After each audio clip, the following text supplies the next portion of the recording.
पड़ेगी।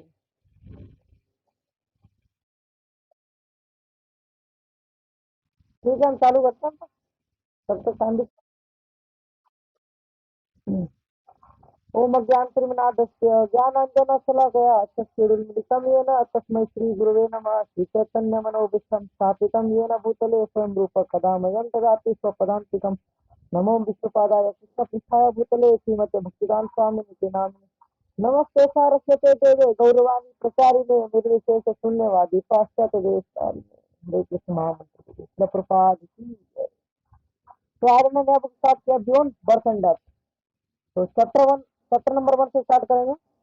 We are not this body. हम शरीर नहीं है, हमें शरीर नहीं है। आज इसी पे चैप्टर में इसी से बताया गया। जैसे कि हम देखते हैं पूरे भौतिक समाज में, मतलब की सोसाइटी में, ये पूरा देखते हैं कि ज्यादातर लोगों का ना जो ध्यान होता है अपने शरीर को लेकर आकर्षित होता है। एक स्त्री एक पुरुष को लेकर आकर्षित होती है, एक पुरुष एक स्त्री को। इसलिए हम लाइफ में कोई भी एक्टिविटी अगर परफॉर्म करते हैं तो सारी बॉडी लेवल पर डिपेंड होता है। ऐसा नहीं है कि हमको बॉडी के ऊपर नहीं आदम चाहिए। जबकि हमारी अगर वैदिक प्रणाली को अगर देखा जाए ना, तो शरीर को उतना इम्पोर्टेंस दिया जाता है जितना जरूरी है बस। तो शरीर क्या है, एक्चुअली भगवान को या सोल को सुपर सोल से जोड़ने का एक माध्यम है बस, इससे ज्यादा कुछ नहीं है।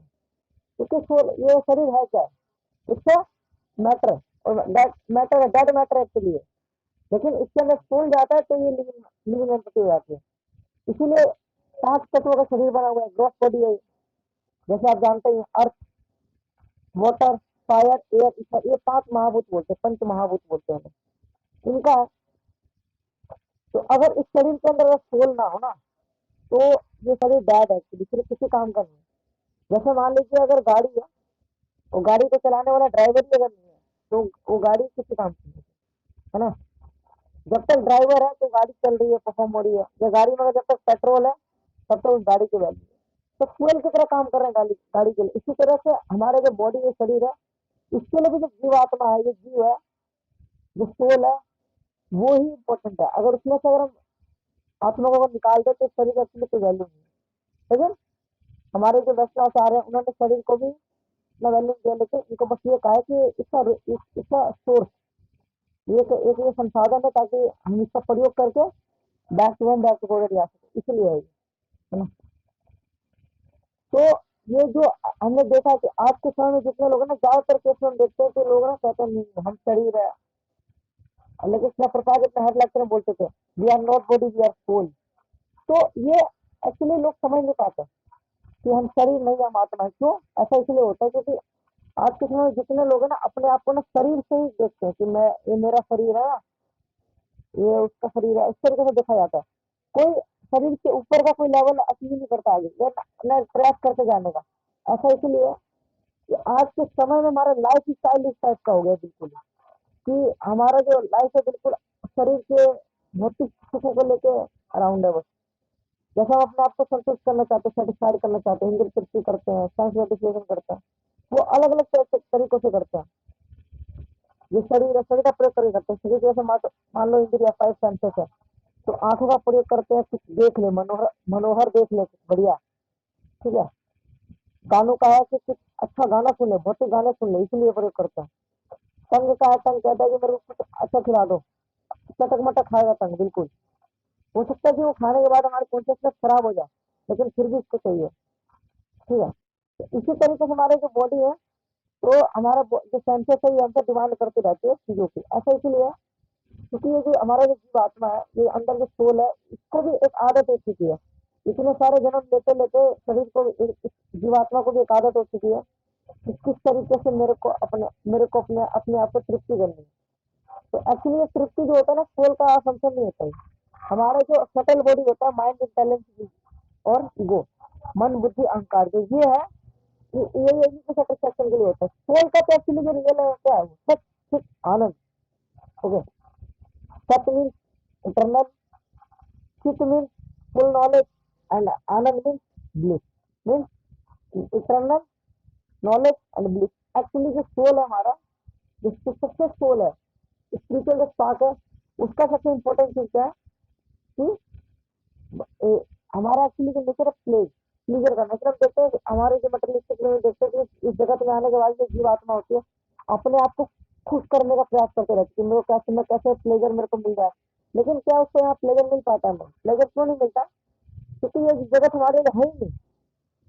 ठीक है, ये हमारे लिए है ही नहीं। लेकिन भगवान से द्वेष करने के कारण जब हम यहाँ पे आते हैं तो हमें सफरिंग करनी पड़ती है।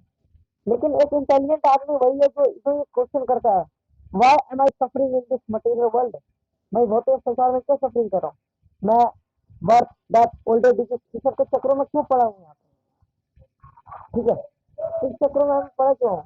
ये सब चीजें अगर क्वेश्चन करेंगे तो एक समय आ सकता है कि सही एज आने पे या सही टाइम आने पे, समय काल परिस्थिति के सही समय पे आ जाए, सही गुरु का मार्गदर्शन मिल जाए, तो उस समय हो सकता है कि हमारे अंदर से कुछ आध्यात्मिक चेतना उत्पन्न हो जाए तो हम कुछ कर सकते हैं। अदरवाइज तो फिर तो हम तो बॉडी के ऊपर बिल्कुल डिपेंड है, फिर तो आप भूल जाइए कि बॉडी के ऊपर भी उठता है। इस बॉडी के अंदर भी जो चीजें बैठी है ना वो इम्पोर्टेंट। बॉडी ग्रोथ मैटर है, फिर अंदर सटल माइंड इंटेलिजेंस ईगो, और जो सोल है नॉलेज दिस इटरनल।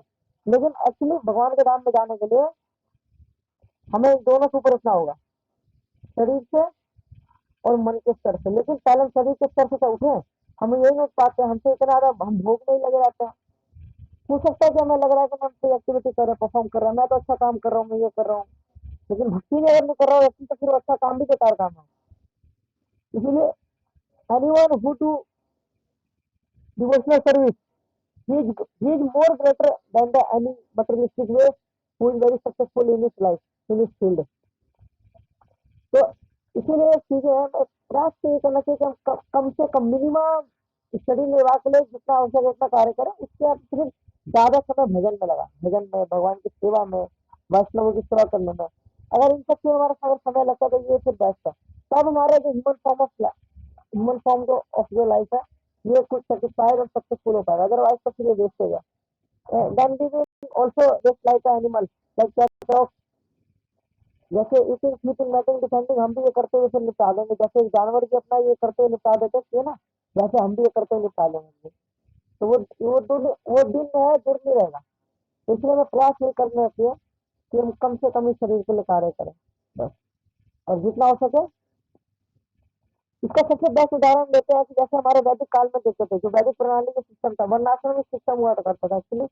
ये कुछ इस तरीके से डिजाइन होता था कि शरीर निर्वाह के लिए जो चीजें आवश्यक थे, जैसे रोटी कपड़ा मकान, वो अपनी जरूरतों को कम्युनिटी लेवल पर खुद ही मिलकर करते थे। कम से कम समय देते थे, सुबह 2 घंटे, शाम को 2 घंटे, और बाकी समय हरी कथा करने में, बांटने में, सुनने में, ये सब चीजों में फिर लगते थे, मतलब डिवोशनल चीजों में करते ज्यादा।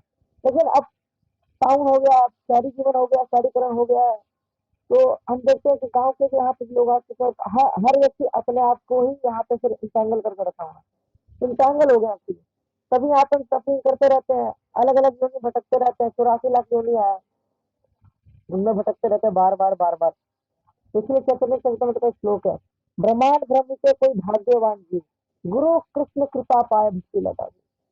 तो इस ब्रह्मांड में ऐसा कोई भाग्यशाली जो जीव है जिस पर ब्रह्मांड में भटकते भटकते वो he very fortunate that he get the mercy of guru and Gaurang. ये बहुत रेयर चांस है कि ब्रह्मांड में कोई जीव इतना ब्रह्मांड में घूम रहा है इधर उधर, और बहुत फॉर्चुनेट है, कोई भाग्यशाली जीव है जिसको गुरु और कृष्ण की कृपा मिलती है, तो भक्ति लता दी मिलती, भक्ति मिलती है।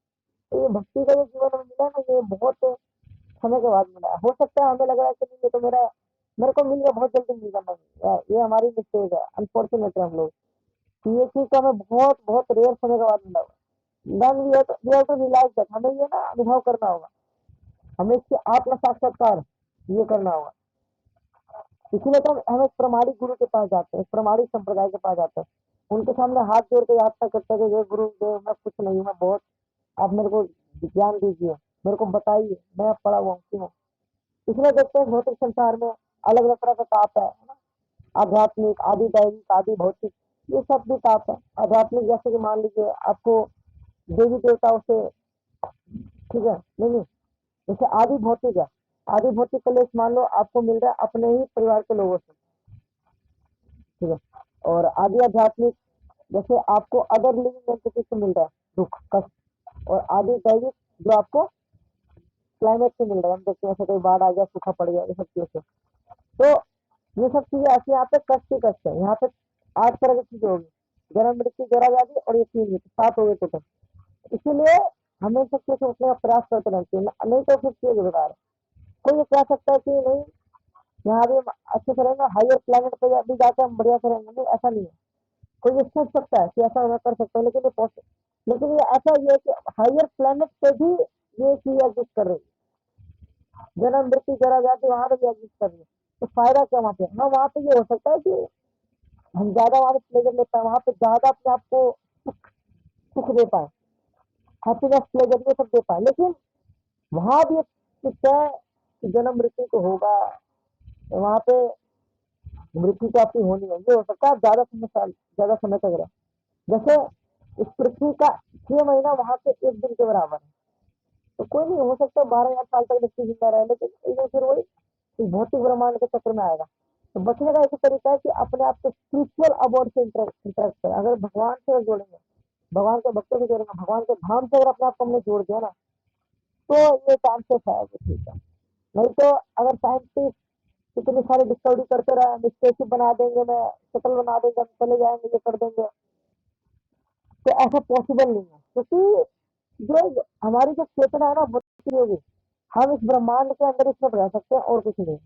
इस भौतिक जगत के अंदर ही ब्रह्मांड में अलग अलग प्लान से जा सकते हैं, लेकिन ब्रह्मांड के ऊपर जाने के लिए आध्यात्मिक जगत से अगर हमें चीजें अगर साझा कर लिया, तो वो तो तभी होगा जब हम एक गुरु के पास जाएंगे, नहीं तो फिर हम इधर ही ऐसे भटकते रहेंगे। इसीलिए इसका एक सबसे हम देखते हैं शास्त्रों में से कितने सारे उदाहरण है ना, कि पहले कोई राजा थे, उन्होंने उन्होंने बहुत ज्यादा जीवन में भोग किया, लेकिन चीजें फिर ठीक हो गई। जैसे हम देखते हैं कि एक राजा थे, एक्चुअली उनका नाम भूल रहा हूँ, उनका स्टोरी ऐसे आता है कि जैसे वो पहले अपने मित्र के साथ आए थे स्वर्ग से यहाँ पे इस जगत में पृथ्वी पे। उन्होंने फिर उनको एक स्त्री मिल गई, उनको बहुत तंग किया और बहुत भोग किया, लेकिन एक बात में उनको जाकर रियलाइज होगी, है ना, कि मैं यहाँ किस चीज में फंसा हुआ हूँ, ये तो ऐसी चीज है जो खत्म ही नहीं होगी। इस चक्कर में यमराज जब भी आते थे तो अपने पुत्रों की बलि देते, कहते कि यमराज आप मेरे इन पुत्र को ले जाओ और इनका जो युवावस्था मेरे को दे दो। तो उनको बाद में राजवास करते थे, मैं फंसा हुआ मतलब एक कुछ आनंद में है, इस आनंद में फंसा पड़ा मैं यहाँ पे। ठीक है, जैसे हम जैसे ध्रुव महाराज जी का देखते हैं, वो भी जब जब उन्होंने भगवान को 6 महीने में प्राप्त कर लिया था, तो पहले भगवान से उनकी क्या कामना थी, तो पहले भौतिक से मांग रहे थे, मतलब वो बहुत बड़ा ब्रह्मा जी से बड़ा अपना साम्राज्य मांग रहे थे। लेकिन जब भगवान को उनको दर्शन हुए, तो उन्होंने भगवान से क्या बोला कि भगवान मैं तो कांच के टुकड़े के पीछे पड़ा हुआ था और अब मेरे को ज्ञान हो गया। तो उन्होंने भगवान से क्या मांगा कि अब मेरे को ये भौतिक सुख नहीं चाहिए, मेरे को बस आध्यात्मिक सुख चाहिए, है ना। आप मेरे को केवल अपनी भक्ति को please kindly give me your devotion. ठीक है, तो इसीलिए अगर जो हम भगवान जो हम होते हैं ना भगवान की सेवा में हमेशा, इसलिए जो सच्चा जो वैष्णव होता है, सच्चा भक्त तो भगवान का मेरा सेवा मांगता है।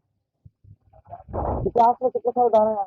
इसमें शिला प्रसाद जी अपने गुरु महाराज से जब भी मांगने जाते, जब भी उनके पास मिलने आते तो क्या बोलते थे, बार बार करते how can I serve you. इसीलिए हमें भी जब भी हम किसी वैष्णव के पास जाते हैं, भक्त के पास जाते हैं, तो हमें उनसे पूछना चाहिए कि मैं आपकी किस तरीके से सहायता कर सकता हूँ। क्योंकि जो वैष्णव कम्युनिटी है, ये सब मिलजुल के चीजें होती है। अगर इसमें हम आपसी बैर रखेंगे तो चीजें बहुत गड़बड़ रहेगी। तो इसीलिए हमें इन सब चीजों से बिल्कुल उठने का प्रयास करना चाहिए। ठीक है, लेकिन हमें इमिटेट नहीं करना चाहिए लोगों को देखो कि वो ऐसा कर रहे हैं, इमिटेट नहीं कर सकते, लेकिन हमें ये पता होना चाहिए कि ये चीजें भौतिक से भौतिक से समय आप फंसाते हैं। तो जितना महत्वपूर्ण है, जितना हमारे लिए इम्पोर्टेंट है, उसे उतना समय तक हम इसका प्रयोग करें। एक सही समय आने पर इनको धीरे धीरे रिड्यूस करें, because at the end of life we have to do zero, sitting sleeping nothing descending, चारों चीजों का हमें जीरो करना है at the end of life. शुरुआत में ना हो तो कोई नहीं, हम मिनिमाइज कर सकते हैं, बंद नहीं किया, ठीक है, लेकिन साधन में जितनी चीजें हैं उनकी, लेकिन जो चीजें ऐसी है कि हम भगवान की भक्ति में अपने आप को इंगेज है, 24 आवर्स इंगेज। तरीके अलग अलग हो सकते हैं, है ना, जैसे स्टूडेंट है उसके लिए अलग हो सकता है, एक खुद प्रोफेशनल के लिए अलग हो सकते हैं, है ना, एक गृहस्थ के लिए अलग हो सकता है, लेकिन अपने आप को इंगेज रखना किसी न किसी तरीके से भगवान के। तब ये पॉसिबिलिटी है कि at the end of antya Narayana smriti then we can go the eternal award of lord Shri Krishna. तभी एक समय आ पाए, तभी ऐसा एक समय आया जब मैं भगवान के धाम जाता है। क्योंकि अगर अंत में मृत्यु जब आई, उस समय हमने भगवान को याद नहीं किया, रिमेम्बर नहीं करता, तो कोई फायदा नहीं होता। इसमें पूरे जीवन में भक्ति करने का फायदा नहीं। लेकिन अगर हम जीवन में प्रैक्टिस करेंगे ना तो ये ऑटोमेटिक होगा। जैसे शिला प्रसाद एग्जाम्पल देते हैं, जैसे मान लो कोई कोई मान लीजिए कोई एग्जाम की तैयारी कर रहा है, तो उसको एग्जाम में अच्छे मार्क्स अचीव करने के लिए क्या उसको कुछ समय तक अपने आप को डेडिकेट करना पड़ेगा ना। ठीक उसी तरीके से बैठ हमारा एग्जाम है, रिजल्ट तो है, लेकिन वो एग्जाम कैसे क्लियर होगा? जब पूरे जीवन में हम तैयार करेंगे, डिवोशनल प्रैक्टिस करते करते करते भक्तों की सेवा करते करते अगर हम ऐसा करेंगे तो चीजें तभी इसका लाभ होगा। तो अंत में मैं यही कंक्लूड करूंगा यहाँ पे अपनी वाणी को विराम देते हुए कि हमें इन सब चीजों से उठने का प्रयास करते रहना चाहिए। इस चैप्टर में एक्चुअली ये बताया गया कि हम बॉडी नहीं है, वी आर सोल, कि हमें अपने शरीर के ही निर्वाह के लिए चीजों में सिर्फ नहीं लिप्त रहना चाहिए, हमें अपने जो अंतरात्मा जो सोल है उसको लेके अग्रसर रहना चाहिए। और ये सेल्फ रियलाइजेशन, इसकी इंक्वायरी हमें बार बार करनी है, ना कि भौतिक सुख की। How can I how can I defined how can I live better, है ना। ये सब चीजें से तो ये तो एक मतलब एक जानवर एक पक्षी होने में भी बाकी लोग कर रहे हैं, तो फिर हमने और उनमें क्या फर्क है? तो ये चीज। हरे कृष्णा शिला प्रसाद की जय। तो